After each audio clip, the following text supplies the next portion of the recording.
orderly, we cannot hold them to issues anymore if the authorities approve it. Then we will have secondary issues. The actual location of it actually is very inconvenient, right? And if visitors come in and they are stopped at the gate, and there are many visitors, especially on festive seasons and all that, then it will cause us untoward traffic jam outside and safety issues in the lives. So that is secondary. First issue is legality. If they can give us a document from MPSJ saying that it is unconditionally approved as a permanent guardhouse or temporary house, we are legally forced to accept it. Let us separate emotions from the legalities. We have to be reasonable also, right? I do not see the letter coming, so I think then we have an outstanding issue, right? Okay. Of course, I repeat again, the secondary issue will be whether we all as residents want the house to be there or it can be relocated. And if that comes up, and I think if they can get a letter from the MPSJ to say it's legal and we choose to move it, then we will need to enlist their cooperation. And I think as friends, they may help us engage the authorities. Now, if the letter is not forthcoming and MPSJ does not want to recognize as the legal guarantee, then probably the other solution would be to relocate. And I think you guys are very familiar where we can relocate to. There are not many places. So if you want to relocate, that comes up with another bunch of problems with the authorities. But it is not unsurmountable because I think we work at it correctly. All parties working together. We should be able to get it relocated. If there is a referendum and everybody or most of us agree. Right? So that is secondary again. So in a nutshell, that is those are the issues that we face with the house. Okay? Later? One by one. But I want to sit down and I want to relax. So that is basically the current situation. The second major thing that I think prevents us from taking over the management of properties that we have bought is the accounts. And the accounts mainly stems from the supplementary agreement that the primary purchasers signed with the developer. I've got a copy of it and I think it's posted on our e-group. And none of us want to own up to being a lawyer. I'm not a lawyer, so we do not have the benefit of legal advice on this yet. But in the absence of proper legal advice, looking at it, the local standard, the right to collect all these monies due for management and maintenance of the guardhouse and the security services actually is with the developer, right? We have been recalcitrant, we have been irresponsible, some of us have not been paying. So obviously there is a shortfall, okay? And that has resulted in a letter that they sent to us, the developer sent to us, saying that we owe 190,000. Now, those figures don't frighten us as a group, you know. Can even be bigger, better. But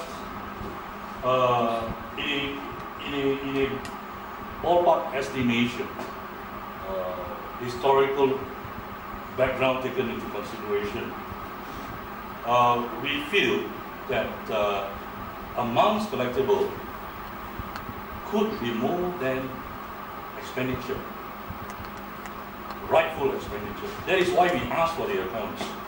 We want John to put in his expertise as an accountant and an auditor to really look at it, and we want to agree with the developer on a set of accounts. And we have agreed to be reasonable. They, I think, will be reasonable, because if we don't agree on the accounts, we can't move forward. Okay?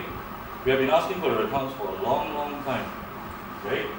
I don't know don't want to go into the excuses that come up, but the only thing that was given to us was a list of defaulters, which I don't know what Nick was hoping to achieve by giving us a list of defaulters.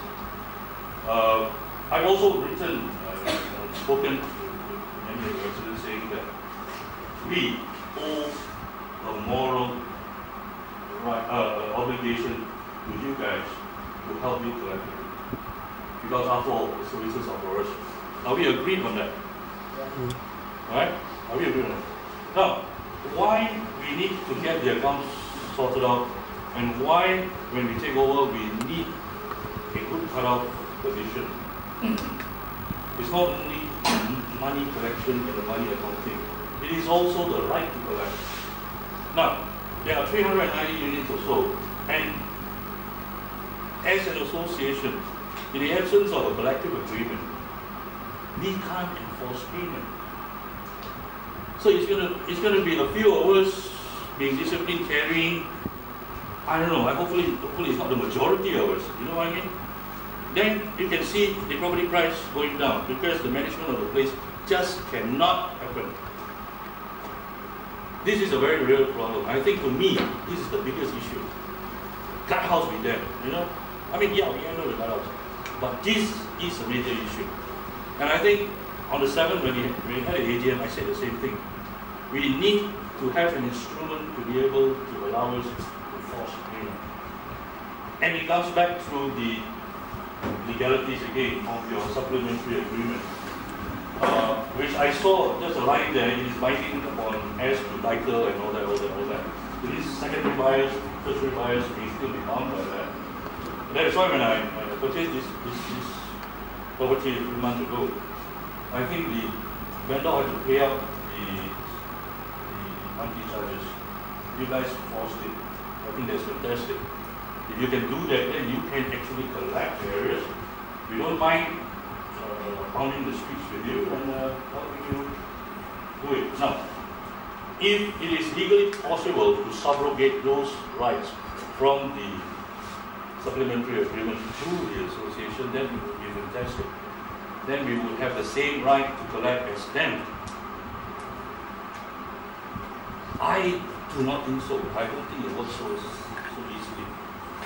So, I'm hoping against hope. That is why we are trying to be friends here. I'm hoping against hope that they would help us somehow get the buy-in of the majority of the owners here, there, to sign something and to agree to give up some rights so that an elected committee can manage the place effectively. Right? So, that, in a nutshell, again, is the situation of the accounts. We have written to the developer stating our stand, what we think is the situation relating to the 4 major issues, what we feel we want, and how we feel we can achieve it working hand in hand with you guys. Okay? I hope this dialogue session will clear any doubt that there is any historical issues with the association. Okay? So with this, I hand over to Wendy to pick up the 2 issues first, and then we will open up to the floor, and we will. You want to ask about the PHRA, you want to ask about the recycling facility and all that, you can ask. But please keep your questions relevant. Defects, liability and all that, after handover, after CF, I'm so sorry, we should have consulted a lawyer earlier. You have let them out. We can't force them to do restitution anymore. Okay? So please be aware before you ask questions. Yeah? Okay, ready?